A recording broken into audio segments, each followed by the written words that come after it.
పాకిస్తాన్ సుప్రీంకోర్టులో మన ఢిల్లీ సీఎం అరవింద్ కేజ్రీవాల్ పేరును ప్రస్తావించారు. అవును, నిజమే. స్వయంగా ఆ దేశ మాజీ ప్రధాని ఇమ్రాన్ ఖాన్ కేజ్రీవాల్ పేరును పాక్ అత్యున్నత న్యాయస్థానంలో వినిపించారు. దాయాది దేశంలో, అది కూడా సుప్రీంకోర్టులో ఢిల్లీ సీఎం కేజ్రీవాల్ గురించి మాట్లాడటం ప్రస్తుతం చర్చనీయాంశంగా అవుతోంది. కాగా గతంలో పాక్లో అధికారాన్ని కోల్పోయిన ఇమ్రాన్ ఖాన్ అరెస్టై జైల్లో ఉన్న విషయం తెలిసిందే.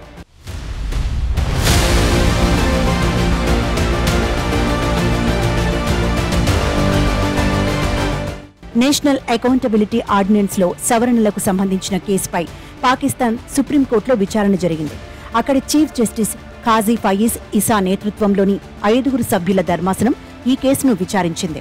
ఇందులో భాగంగానే పాక్ మాజీ ప్రధాని ఇమ్రాన్ ఖాన్ విచారణకు హాజరయ్యారు. ఈ సందర్భంగా కోర్టు ముందు 2022లో అధికారం కోల్పోయినప్పటి నుంచి తనకు ఎదురైన పరిస్థితులను వివరించారు.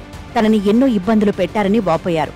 అంతేకాదు, ఫిబ్రవరిలో జరిగిన పాకిస్తాన్ సార్వత్రిక ఎన్నికల నుంచి తనని దూరం పెట్టాలని 5 రోజుల్లోనే ఓ కేసులో దోషిగా తేల్చారని చెప్పారు. కానీ భారత్లో మాత్రం ఎన్నికలను దృష్టిలో పెట్టుకున్న సుప్రీంకోర్టు అక్కడ జాతీయ నాయకుడికి వెసులుబాటు కల్పించిందని ఇమ్రాన్ ఖాన్ ప్రస్తావించారు. ఎన్నికల వేళ ప్రచారం నిర్వహించుకునేందుకు అరవింద్ కేజ్రీవాల్కు భారత సుప్రీంకోర్టు బెయిల్ ఇచ్చిందని చెప్పారు. ఇక ఆయన ఎన్నికల ప్రచారం నిర్వహించుకుని ఆ తర్వాత జైలుకి వెళ్లారని గుర్తు చేశారు ఇమ్రాన్ ఖాన్. తాను మాత్రం రాజకీయ అణచివేతకు గురవుతున్నట్లు చెప్పారు.